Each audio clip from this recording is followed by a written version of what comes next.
संभल में जिंदगी पटरी पर लौट रही है। शांति कायम करने, माहौल को फिर से पहले जैसा करने के लिए प्रशासन जो है वो दिन रात लगा हुआ है, लेकिन संभल के मुद्दे पर सियासत भी सातवें आसमान पर है। कोई इसे सरकार की नाकामी बता रहा है तो कोई इसे साजिश करार दे रहा है। वार पलटवार के दौर के बीच में अब धमकी वाला चैप्टर भी खुल चुका है।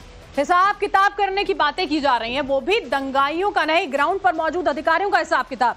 इसी से जुड़ी जो बड़ी ब्रेकिंग है वो आपको बता देते हैं। सपा सांसद अफजाल अंसारी का दरअसल बयान सामने आया है संभल हिंसा पर। उन्होंने चेतावनी दे दी, कहा पुलिस प्रशासन जो है उसने संभल में लोगों पर जुल्म किया। जो अफसर उछल रहे हैं उन्हें खामियाजा भुगतना होगा। देखिए, सियासत इस मामले पर लगातार जारी है। ये कहा जा रहा था ना लगातार, इंसाफ की मांग इस बात को लेकर है कि जो दंगाई हैं उनके खिलाफ सख्त से सख्त एक्शन होना चाहिए। लेकिन अफजाल अंसारी ये कह रहे हैं कि अधिकारी उछल रहे हैं, चेतावनी दे रहे हैं। वो उनका ये कहना है कि जो अफसर उछल रहे हैं उन्हें खामियाजा भुगतना होगा। संभल में लोगों पर जुल्म किया गया।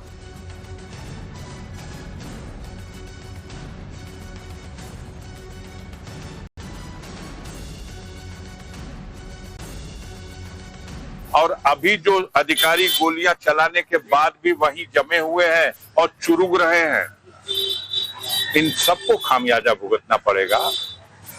ये अंतिम सरकार नहीं है, इसके बाद भी सरकार आएगी। इनसे पहले भी जो शख्स वहां तख्ते नशी था उसको भी खुद के खुदा होने का इतना ही गुमा था। वो भी यही समझ रहा था कि अब हमारे बाद कुछ नहीं। लेकिन ये बैठे हुए कोई अस्थाई परमानेंट नहीं है, समझ रहे हैं। वक्त आएगा बदले जाएंगे। अभी जो लोग हैं कल बदले जाएंगे। और अभी जो उनके चढ़ावे पे गुनाह हो रही है, अत्याचार हो रहा है, जातियां हो रही हैं, इस सबका हिसाब किताब होगा। क्या चेतावनी यहाँ पर दी गई है, सुना भी आपने। यहाँ पर ग्राफिक्स के जरिए आपको बता देते हैं जरा। अफजाल अंसारी किस तरह से अधिकारियों को धमकाते हुए नजर आ रहे हैं। ज्यादतियां हो रही हैं, सबका हिसाब जो है वो किया जाएगा। वो कह रहे हैं कि ज्यादती की जा रही है अफसरों की ओर से। वहां पर जो लोग मौजूद थे उन पर प्रशासनिक मशीनरी का दुरुपयोग जो है वो किया जा रहा है। पुलिस के अधिकारी गोलियां वहां पर चला रहे हैं। उन्होंने कहा जो अधिकारी उछल रहे हैं वो खामियाजा भुगतेंगे। आप शब्दों के इस्तेमाल जो है वो किस तरह से किए गए हैं वो देख लीजिए। जो लोग सत्ता में हैं कल बदले जाएंगे तो सभी जानते हैं, लेकिन चेतावनी अधिकारियों के लिए जो काम कर रहे हैं, अंतिम सरकार नहीं, आगे भी सरकारें बनेंगी। सभी अत्याचार जो किया जा रहा है उसका हिसाब किताब होगा। पहले इस तरह की परिस्थितियां पैदा की गई कि लोग उत्तेजित हों, और जब लोग उत्तेजित हो गए तो उनके साथ ऐसे ढंग से कार्रवाई की गई जैसे वो देश की सीमा पर कहीं विदेशी घुसपैठियों को रोकने के लिए गोलीबारी की जाती है, उस तरह से। अब तो ये लोग प्रशासनिक मशीनरी का दुरुपयोग करके न्यायिक सेवा में बैठे हुए पदाधिकारियों को भी धमकाने, डराने और अपने दबाव में लेने और अपना मनचाहा कार्य कराने के लिए विवश कर रहे हैं। ये देश के लोकतंत्र के लिए बहुत बड़े खतरे का संकेत। और मनीष यादव हमारे संवाददाता इस वक्त लाइव हमारे साथ जुड़ चुके, सीधा उन्हीं कर लेते हैं। मनीष, अफजाल अंसारी कह रहे हैं कि लोगों को उकसाया गया, प्रशासनिक मशीनरी का दुरुपयोग होता और सीधे तौर पर चेतावनी अधिकारियों के लिए।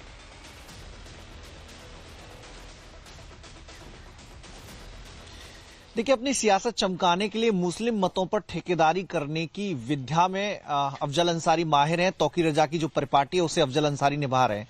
आजमगढ़ मऊ के आसपास का इलाका है, उसमें अफजल अंसारी अपनी पैठ को और मजबूत करना चाहते हैं, क्योंकि लगातार जो योगी आदित्यनाथ ने कार्रवाइयां की हैं इससे उनकी पकड़ कमजोर हुई है।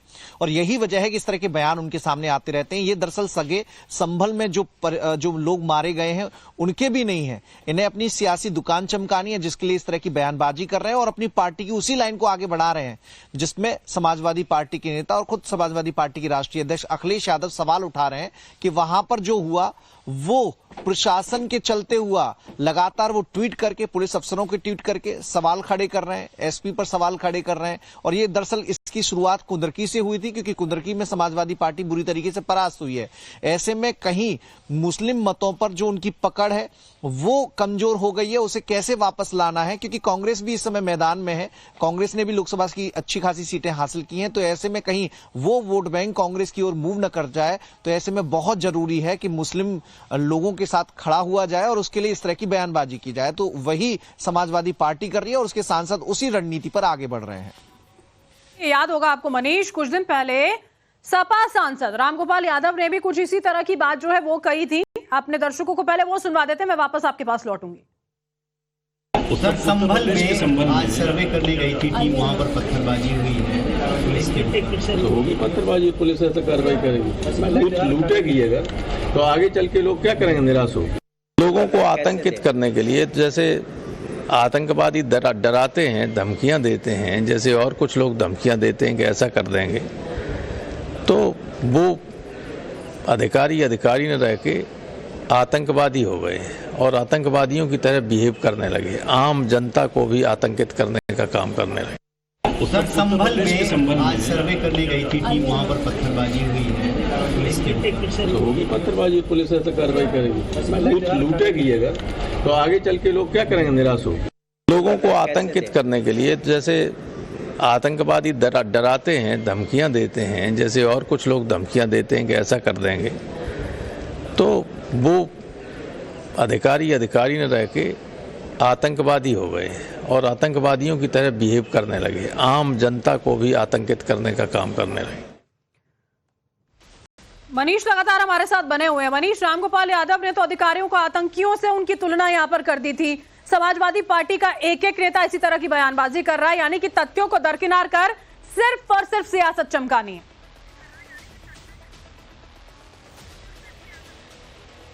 देखिए, यूपी में योगी सरकार एक सूत्री एजेंडे पर काम कर रही है कि यूपी को अपराध मुक्त बनाना है। यूपी में अपराधियों की कोई जगह नहीं है और इसके लिए पुलिस प्रशासन लगातार काम कर रहा है।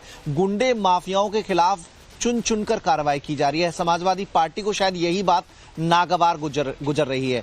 जिस पुलिस की पीठ थपथपानी चाहिए कि लगातार अपराधियों का ग्राफ कम हो रहा है उत्तर प्रदेश में, लेकिन समाजवादी पार्टी को अपनी सियासत के चलते निशाना साधना पड़ रहा है।